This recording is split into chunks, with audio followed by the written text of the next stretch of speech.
teacher Tammy here, and today we're going to feed some very hungry birdies.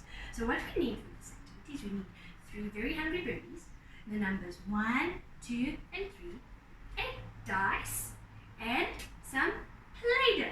So what we're going to do first is we need to make some worms for the birdies to eat. So we're going to take the Play-Doh and we're going to roll it, pushing our hands backwards and forwards. We can use 2 hands, or we can use 1 hand, whichever is better. So there we go, we have our worm for the birdies to eat. Okay, so now what we're going to do is we're going to roll our dice and we're going to see which birdie we're going to feed. Let's see. We're going to feed number 1. So number 1 is not so hungry, so we're going to give 1 worm to number 1. And number 1 is over here.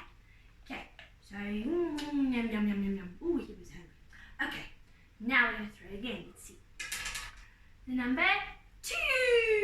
So we're going to feed number 2 birdie, which is over here. We're going to feed, there's a number 2 birdie is not so hungry, so we're going to feed 2 worms. Let's see, 1 and 2. Here we go. And now let's see if we can feed number 3. Oh my goodness, there's number 3. Well done, well done. So now this birdie is very, very hungry, so we're going to feed